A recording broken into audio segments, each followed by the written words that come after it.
BYJU'S Exam Prep IAS has been the gateway to your IAS prep.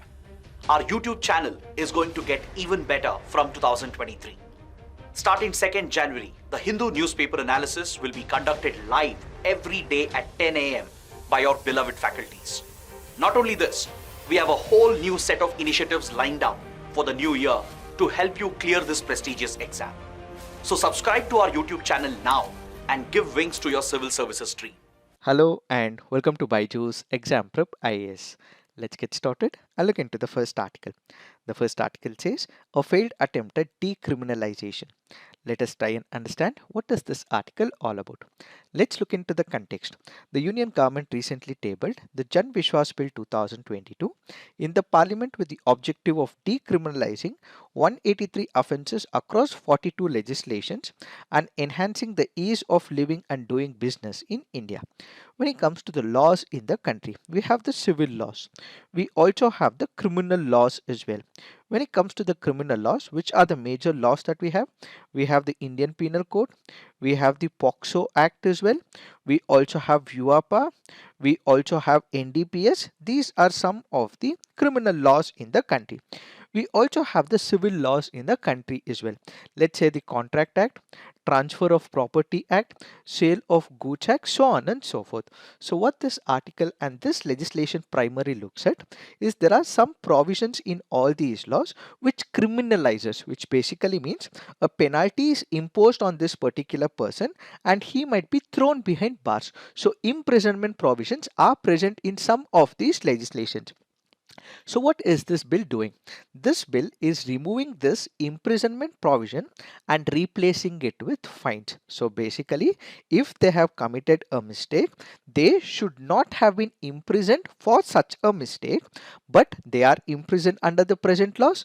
In order to overcome this particular issue, the imprisonment provisions are replaced with fines. That is what is called as the Jan Vishwas Bill of 2022. What was the need of this legislation? When you look at the laws in the country, we had too many laws that was criminalizing number of people. In order to make sure that this over criminalization laws in the country is reduced, that is why the government has come up with this particular bill. So basically, we have the criminal law which was frequently being misused as a political tool, and these people had to end up in the court of law. This also increases pendency of the cases, and at the same time it also pushes a lot of time of these people. So in order to reduce over criminalization in India, what the government has done is introduced this Jan Vishwas Bill. So the Jan Vishwas Bill will basically ensure that imprisonment provisions in some acts are replaced with fine and penalty. As per the National Judicial Data Grid of 4.3 crore pending cases, nearly 3.2 crore cases are in relation to criminal proceedings. It is tried to say that the growing number of pending criminal cases share a direct relation to the number of criminal laws. Similarly, the rise in the prison population is also proof of over criminalization. As per the National Crime Record Bureau's prison statistics of 2021, a total of 5.54 lakh prisoners were confined in prisons against a capacity of 4.25. This means that when it comes to the prison, the capacity is way too less. But now these people are punished. They have to be thrown behind the bars. They have to be in the prison. But then what we see is overcrowding in the prisons as well. So on one side, to reduce over criminalization in laws, on the other side, to make sure that we do not have overcrowding of people in the prisons, the government has introduced this particular legislation. So what is this legislation all about? The Jan Vishwas Bill either omits penal provisions or replaces them with fines in the legislation. Let's take the example. We have the Agricultural Produce Grading and Marketing Act of 1937, which according to it, counterfeiting grade designation marks is punishable with an imprisonment of up to 3 years and a fine of up to 5,000 rupees. The bill replaces this with a penalty of 8 lakh rupees. So instead of imposing an imprisonment, this person will be imposed with penalty of about 8 lakhs. Let me give you another example. We have the Information Technology Act of 2000. So the IT Act of 2000 has one of the provisions which says disclosing personal information in breach of a lawful contract. So there is existence of a contract between two parties that they should not be revealing any information as part of this contract. Despite the contract having terms and conditions, if one of the parties goes about giving out the personal information, in that case, this was punishable with an imprisonment of up to 3 years. What did this legislation do? It went on to change and has replaced this with a penalty of 25 lakh rupees. So earlier provision was that this person will be penalized with 3 years imprisonment or a fine which can also go up to 5 lakhs as well, or it can be both imprisonment as well as fine. But in the present situation, what it has done is it has replaced the imprisonment with only fine, and the person will be imposed with a penalty of 25 lakh rupees. So these are the primary offences which are basically regulatory in nature. So all those which are regulatory in nature in couple of laws in the country are now having imprisonment provisions replaced with the fines. We have the Air Act, we have the Environmental Protection Act, Forest Act, Drugs and Cosmetics Act, Cinematography Act, Patents Act, Trademarks Act, Information Technology Act that we just discussed. All these laws have been brought under the ambit of the Jan Vishwas bill. So this means that wherever there is imprisonment that was given, this is replaced with fine. How will this particular legislation help in ease of doing business? One, there are large number of contractual violations, information technology laws. We also have the copyright as well. So if there is any violation, what could have happened? There were imprisonment provisions as well. These are the businessmen or these are the people employed in some of the professions. So if there is a violation, these people had to go to the court of law, apply for bail as well, and at the same time they had to go to the court of law every now and then, because this would be violating their right to live with liberty, because their right to live with liberty is snatched away if they are sent to the jails. So there were large number of cases that usually go to the court of law. Now this will get reduced. So people used to approach the court because they did not want the imprisonment. Now what we have is imprisonment replaced by fines. So the number of cases will comparatively drop. This will create a much better business ecosystem and individual confidence. So there were fear of imprisonment even for the minor offences, and this was ultimately hampering the growth of all these business people. They used to take some risks as well. Only when you take the risk, what you would have is major dividends and profits. But sometimes this could also put them behind bars as well. Now this is comparatively reduced, and what we have is fines that are imposed in all these legislations. Further, this also causes trust deficit with the business as well as the government. What exactly happens? The government believes in minimum government as well as maximum governance. It also wanted to make sure that the ease of doing business in our country is actually very good in our country. But when you have such legislations which put a person behind bar, when you have directors, you have CEOs who are thrown behind bars for all these cases, it means that there is maximum government, minimum governance. So this entire framework was changed, and they wish to change it in the future legislations as well, so that there is minimum government interference and there is maximum governance accorded to these business outfits. And finally, there would also be rationalization of monetary penalties as well. So based on the gravity of the incident, based on the gravity of the offense that is committed by an individual, penal penalty will also be imposed. Earlier, you had laws where even if it was a minor offense, even if the gravity of the incident was less, he was thrown behind bars, and there were penal provisions which are also imposed as well. Now, the imprisonment provisions will be replaced with fines, so that this will further increase their morale as well as the motivation to work for their businesses. However, there are a couple of other concerns as well. What are these concerns? The Observer Research Foundation's report titled Jailed for Doing Business found that there are more than 26,134 imprisonment clauses in a total of 843 economic legislations, rules and regulations which seek to regulate businesses and economic activities in India. Yes, the government has taken a step, but it has to make sure that there is more in the pipeline. As of now, only 42 laws have been looked into, but there are other state level laws as well. There are other labor laws in multiple other states as well. So the central government, which also have to push the state government so that this is taken up across the length and breadth of the country. The central government has made a start, so it has to encourage other state governments so that they also look into the labor laws, employment related laws in their states as well. That is when we would be able to make it successful, is the first recommendation given by the author. Second, as and when we decriminalize it, we are not only making sure that the ease of doing business is comparatively increased, but we are also revamping the criminal justice system in the country.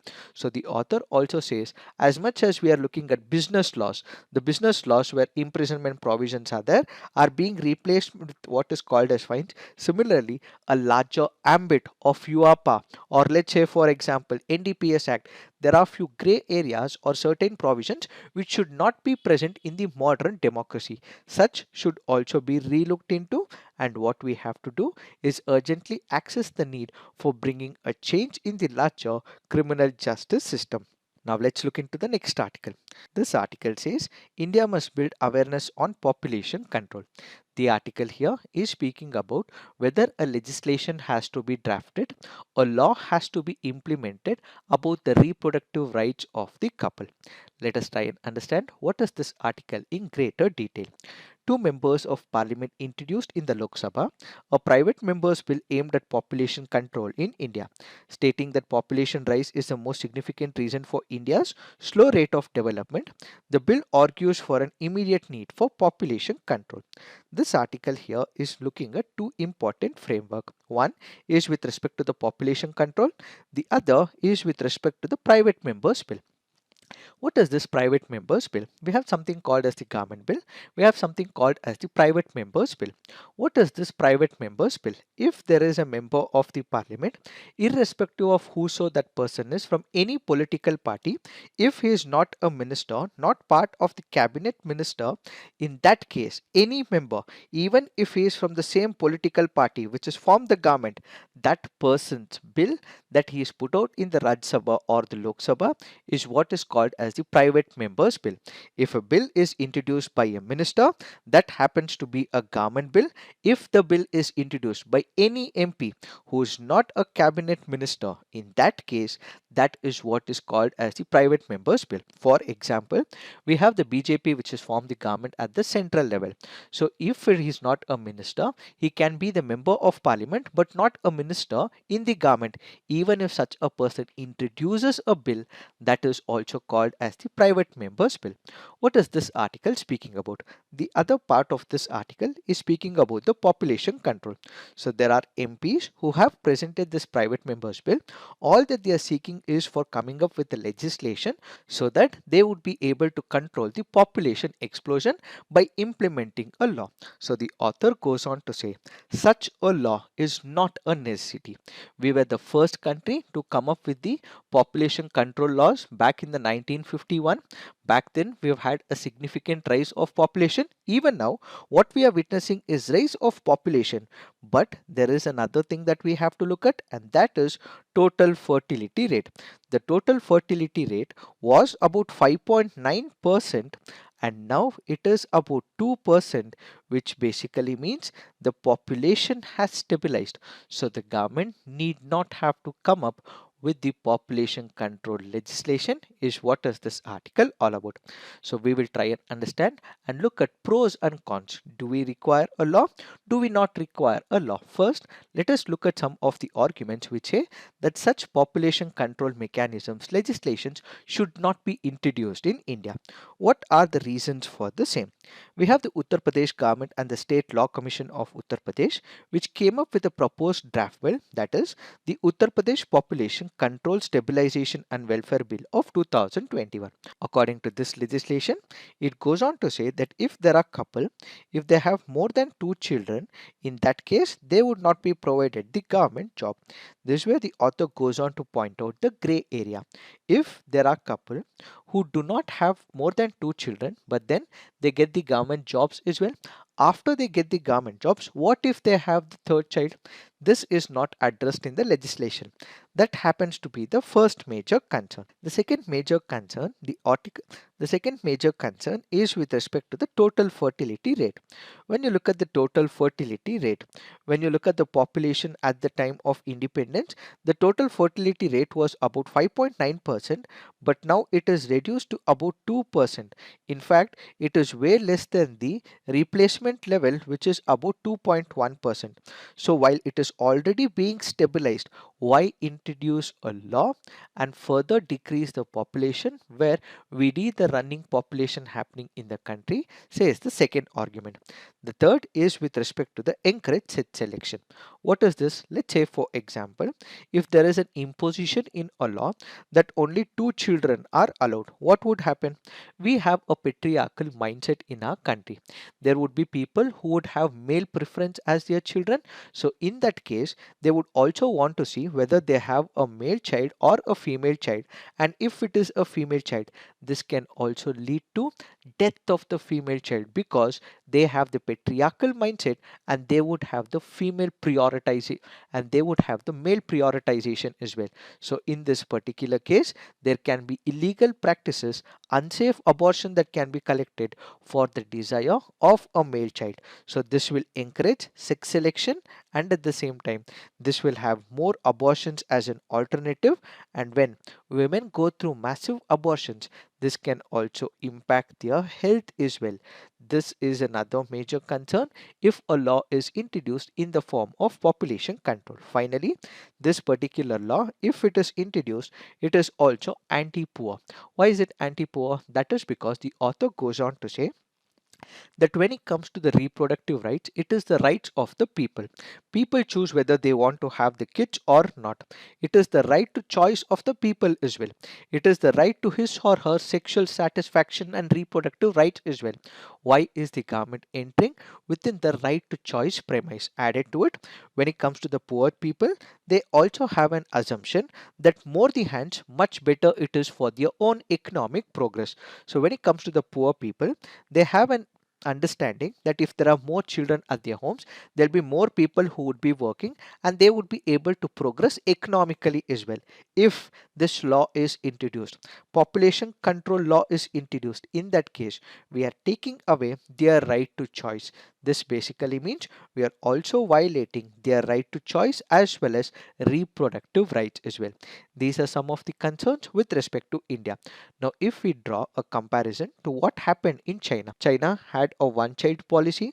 This was eventually turned to two-child policy as well. So, first population control measures have not shown promising results in the countries that have implemented them. The most relevant example being India's immediate neighbor, China.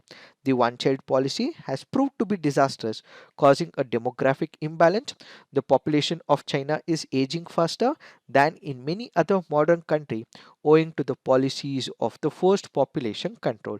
So if people are forced to have 1 or 2 children, then we would not have the demographic dividend, we would not have the running population, we would not have the young population. So what we will have is the age old population as we see in Japan. So only when we have young population, the nation keeps running. If we have older generation who are present, they'll be the pension bearers and they would not have much to add when it comes to the economic progress. So this article says everything should happen naturally, and when education is given, the total fertility rate will decrease over a period of time. In fact, we have the External Affairs Minister S. Jaishankar, who has also countered the need for such a law by saying forced population control can have very dangerous consequences.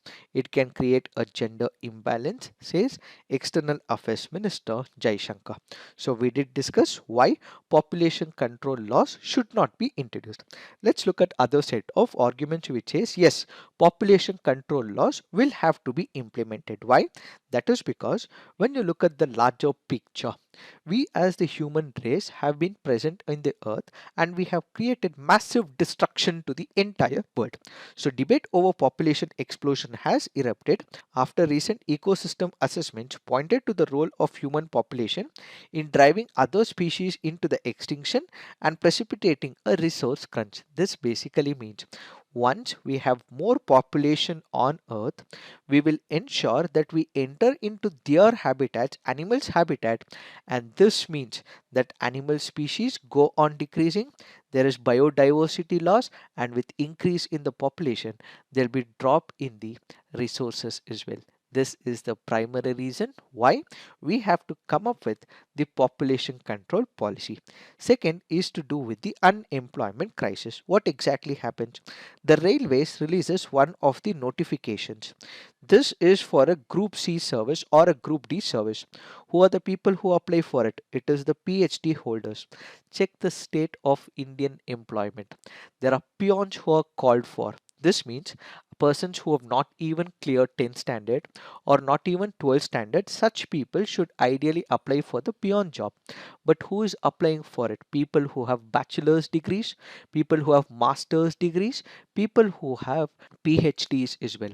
Such is the scale of unemployment that we have in our country. And when it comes to the unemployment, because of the huge population, there is no permanent jobs that are created. Instead, they are replaced like the cogs in the machine. So because if there is more population, there'll be too much of human resource, there'll be too much of unemployment crisis as well, and with the population burst happening in the near future, this may further intensify. So as a result, in order to control this unemployment crisis, what we require is the law. And finally, every single asset on this planet is also restricted in its amount. This basically means we would have enjoyed the fruits of a particular tree. We would have also felt that this is a particular asset which should also transfer to the next generation as well. But at the pace that we are exploding in terms of the population, there will be no sustainable development and the future generation will not have enough of the assets and food resources will also become a crunch. In order to ensure that all these are addressed, what we require is a population control law is another way of argument. However, the author goes on to conclude that since the TFR for India, that is the total fertility rate, has stabilized, we do not require such laws. However, what needs to be concentrated is on strengthening the public health infrastructure and raising awareness about this. This basically means education will have to be provided to the women. So more the education to the women, more the spread of education, this changes the perception about reproductive rights and ultimately they would be able to have less number of children. So we need to provide awareness, we need to provide education, and education should be especially provided to the women is one of the recommendation. Followed by this, in the year 1994 we had the International Conference on Population and Development which had taken place in Cairo. This had spoken about human rights, population, sexual and reproductive health, gender equality, sustainable development. At this particular point, it also went on to say right to plan one's family is also part of their personal choice. If it has to be part of the personal choice, this should also be provided, encouraged with awareness and at the same time education to the women. So the International Conference on Population and Development focused that right to choice, right to productive rights is about those individual and couples deciding it, but they should also be given an awareness. So education to the women should also be provided, said International Conference on Population and Development, which happened in 1994 in Cairo. And we also have United Nations data that show that there is a projected rise in the population of older people and a decline in the young population in many countries. Although the trend started in rich countries such as Japan, the trend is now visible in developing countries as well as South Asian countries. So if this number is dropping, it is not the right time for us to introduce population control, which can have negative consequences, says the author. It is this that we have to understand with respect to this article. Now let's look into the next article. This article says, what is the proposal to ban the sale of single cigarettes? Let us try and understand what is this article all about.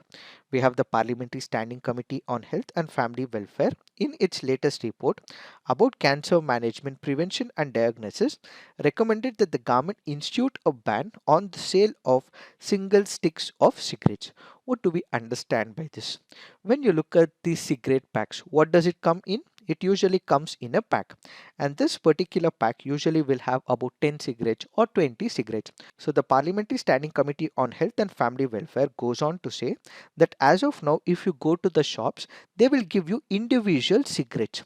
But then in the near future, if this proposal is accepted and if the government so decides to come up with a notification, these individual cigarettes will not be given, but instead the whole pack will have to be bought by a person who is buying the cigarette. So basically what they are trying to say is that in the shops, single cigarette should not be sold. It should be made compulsory that the entire pack of cigarette should be sold. Why has this recommendation been given? That is because if a person is buying a single cigarette, in this case all that he requires is about 10 rupees, 15 rupees, 20 rupees, so on and so forth.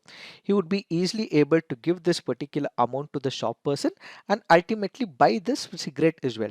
But if it is a larger pack, it means it may cost about 100 rupees or 200 rupees. So this person will not be having an economic advantage to buy the entire pack, and as a result he may not buy the cigarette itself is the major recommendation. If it's a single cigarette, he would be able to buy it, but if it is an entire packet, because it will cost more, this person may not be able to afford it, and ultimately over a period of time this person can also quit smoking as well is the major recommendation. Added to it, we also have to increase the taxes as well. So once taxes are increased on all the tobacco products, this money that is collected by the government should also be utilized for cancer prevention and awareness, says this article. So basically there are two viewpoints to this article. One is we should not be selling a single cigarette. If we are doing so, there can be more harm to the people. So sell the entire pack. If it is the entire pack, they may not buy is the first argument. And at the same time, if it is a single pack, most of the youngsters will also look for experimentation as well. They would also be enticed by all those heroes who would be smoking in movies. They would be fascinated by the heroes smoking the cigarettes as well, celebrities smoking, so they would want to experiment. But if it is an entire pack, during the youth days when they are studying, they would not be able to afford it. And at the same time, if an entire packet is bought, they'll have to keep it in their pockets. This can also be seen as well, and they would also be questioned. So if it is a single cigarette, they would immediately be able to experiment it, they would be able to smoke as well. But if it is a larger pack, they would kind of avoid it is another recommendation. And this article further goes on to say that we have couple of areas where we have smoking zones in hotels, airports, restaurants, so on and so forth. Such areas should also be prevented, says the author. So if we look into the data, the report cites the National Health Policy's endeavor for a relative reduction in current tobacco use by 30% by 2025, says it is imperative that the government take effective steps to obtain the sale of tobacco products. So basically they want to go about preventing it so that people do not die of cancer. Additionally, the committee also sought a ban on gutka and pan masala alongside a prohibition on their direct and indirect advertisement. This is based on the observation that in India, more than 80% of the tobacco consumption is in the form of chewing tobacco, aggressively marketed as a mouth freshener. Further, we also have a law called as COTPA, which stands for Cigarettes and Other Tobacco Acts of 2003. According to this legislation, the tobacco products need to be sold with a graphic health warning. So if you see a cigarette pack, you will also have those images as well. You would also feel scared as well. But if a person is being sold a single cigarette, loose cigarettes, they will not be complying with this particular rule, because if you go to a shop, he'll just pick up the cigarette and give it to you, so you don't see that image. But if you buy an entire pack, some people will also get scared as well looking at that image. That is also not happening if a single cigarette is sold.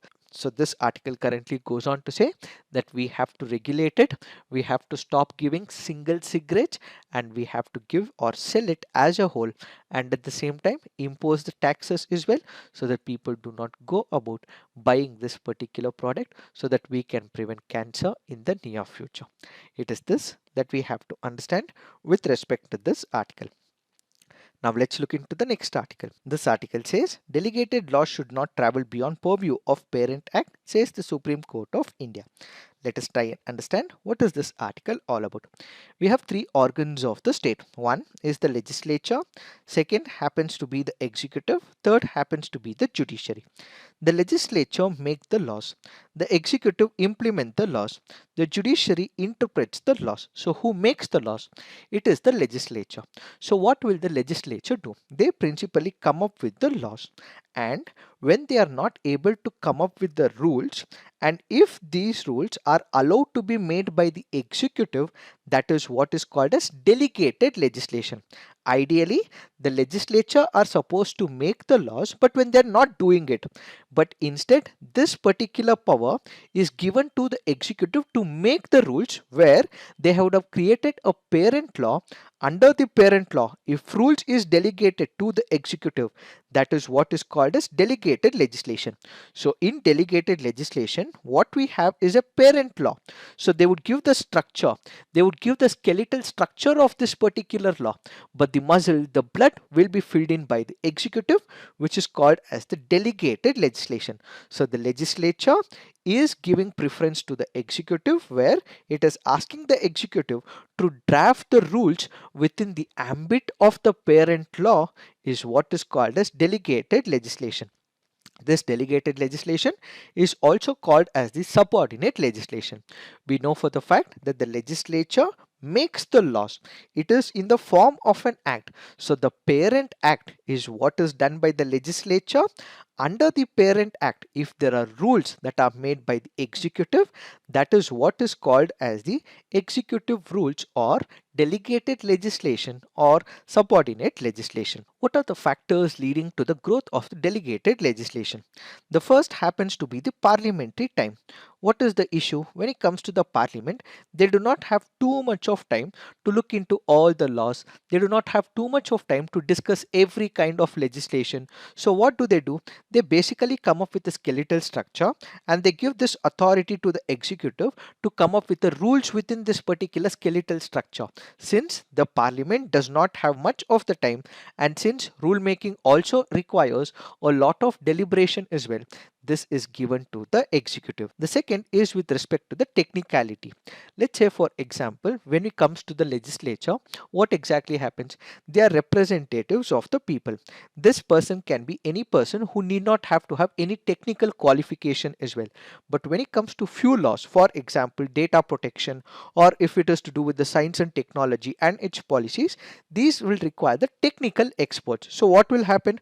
You would have few parliamentarians who know about it, but others who may also not know about it as well. So the primary skeletal structure would be given by the parliament. So this is how the framework has to be. Within this particular framework is what you have to come up with the rules. So the skeletal structure would be given, but the rules will be taken up by the executive. So that is what is called as technicality. So the technicality for drafting of the rules will be known to the executive, the administrative executive. And as a result, because there is too much technicality, there is also improvement or more delegated legislations that are coming into picture. Third is to do with flexibility. What is the issue when it comes to the laws? When it comes to the laws, you require the parliament coming up. They have to discuss it. They have to deliberate on it. And whenever a bill has to be proposed, they have to propose it. Sometimes it goes to the committee as well, joint parliamentary committee. They will again review it. So when it comes to the normal legislations or the act, it will take a lot of time. But if it is delegated legislation, they don't have to discuss it in the parliament. They can keep making changes in the rules as well. So this offers a lot of flexibility when it comes to the delegated legislation. And fourth is to do with experimentation as well. Let's say for example, we have the government of India which has come up with the law, but then there are rules which they have not come up with. This is passed on to the executive, so the executive would be able to experiment a particular legislation, make changes within the rules, and ultimately devise a plan to know whether it is right or wrong. But if it is a law, you would not be able to experiment, which is why what we have is the delegated legislation. Finally, if there are any emergency situations, let's say for example a cyclone, a disaster, something that strikes a particular region, what you require is the flexibility for the officer to operate in that particular scenario. If there is an act, he has to be stuck by this particular act. There is a parent act which he has to follow, but there are rules as well.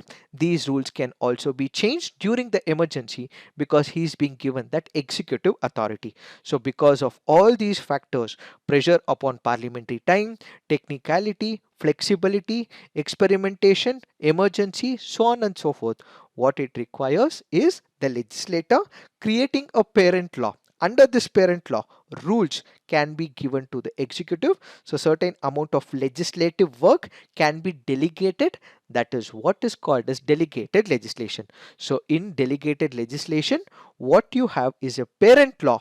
This parent law created by the legislature, but then there are some rules which are delegated to the executive. So the executive will also make the rules. When we speak about delegated legislation, there are two types of delegated legislation. One is what is called as the positive delegation. The other is what is called as the negative delegation. What is this positive delegation? The positive delegation is where the limits are clearly defined in the parent law. So when limits are defined, this is what you have to do, this is what you cannot do. So if that is given in the parent law, that is what is called as positive delegation. Next, what we have is a negative delegation, where the delegated power does not include power to do certain things. So if certain things cannot be done, that is what is called as negative delegation. So this article goes on to say, delegated legislation including rules and regulations formed by the state and central authorities, that is administrative personnel, should not supplant but supplement the parliamentary statute from which it draws the power. So you have the parliamentary law, which is the major parent law, the mother law, from which you should be able to make the rules, but you cannot override the parent law, says the Supreme Court of India. What are the criticisms for the growth of the delegated legislation? One is the arbitrariness. When it comes to the negative area, there can be few administrative personnel who can also make laws which are arbitrary in nature. So there is a high chance of delegated legislature getting violated as well. They may also ensure that the parent law is not formulated as in the present situation. So they may not compel by the parent law. So there is a lot of arbitrariness. This will go against the rights and duties enshrined by that particular law as well as the constitution. So the first major issue is there is chance of arbitrariness when it comes to such rules. Second is the absence of discussion. When it comes to the legislation, what exactly happens? We have the parliament which comes together. You also have opposition political parties which also discuss as well. But when it comes to these rules, there are no discussions. Entire responsibility is taken by the executive. What if they come up with a rule that is very arbitrary? This will not be discussed. This will not have any discussion in the parliament. This will not be thrown open to the public debate and discussions as well. So there is no discussion on these rules. Then there is absence of transparency to the public, as we just discussed. Because it is arbitrary, because there is no lack of discussion, this basically means that the transparency that is expected from this particular legislation is also not present with respect to the rules. And finally, there is absence of balance of power. So what we require is separation of powers. If the executive have more powers, it means it is violating the separation of power doctrine, is another major concern. It is this that we have to understand with respect to this article. Now let's look into the next article. This article says norms to rank cities based on financial governance launched. We have the Ministry of Urban Affairs which has come up with this particular initiative, where they have released draft guidelines. One for the city finance rankings of 2022. The other is the city beauty competition. Basically, the city finances is about municipal bodies able to generate finances making effective use of the finances that they generate. On the other side, how good is the city, how good you are able to plan the city. That is what is called as the beauty competition. So when it comes to city finance ranking, it aims to evaluate, recognize and reward urban local bodies on the basis of their strength across three financial parameters. One is resource mobilization, how are they able to generate it. Expenditure performance, once you have the money, how are you able to spend it in an efficient manner. And third is the fiscal governance system. So how are you going to keep a check and monitoring system for these fiscal responsibilities. So the fiscal situation ranking of the cities is to analyze, help the ULBs in identifying areas in their financial performance where they can make further improvements to be able to deliver quality infrastructure and services, and hence a good quality of life to its citizens. City finance rankings would also create a conducive environment for developing a robust municipal finance ecosystem for promoting financially healthy, transparent, and sustainable cities. Then we have city beauty competition. It has been conceived and designed as a platform to evaluate, recognize, and reward public spaces in cities across five broad pillars: aesthetics, accessibility, amenities, activities, and ecology. The aim of ranking is to encourage urban local bodies to conserve their rich traditional heritage, streamline their delivery mechanisms for efficient provisioning of basic infrastructure. The competition would be held at beautiful awards both at the city and state levels. Cities would be awarded for their most beautiful public places, waterfronts, green spaces, tourist and heritage spaces, market and commercial places. So how good are they able to maintain it? If they have beautified their city, in that case they would be provided this award as well. This happens to be an initiative taken by the Ministry of Housing and Urban Affairs. Now let's look into the mains practice questions. What is the Jan Vishwas bill tabled by the Union government in Parliament, and what are its objectives? Is it the solution to the problem of over-criminalization? Critically examine. Does India need a population control law? Critically analyze. So please write all your answers on the comment section. Peer review. Do give positive feedback to your friends' answers. So this is it for today. Thank you for watching. All the best.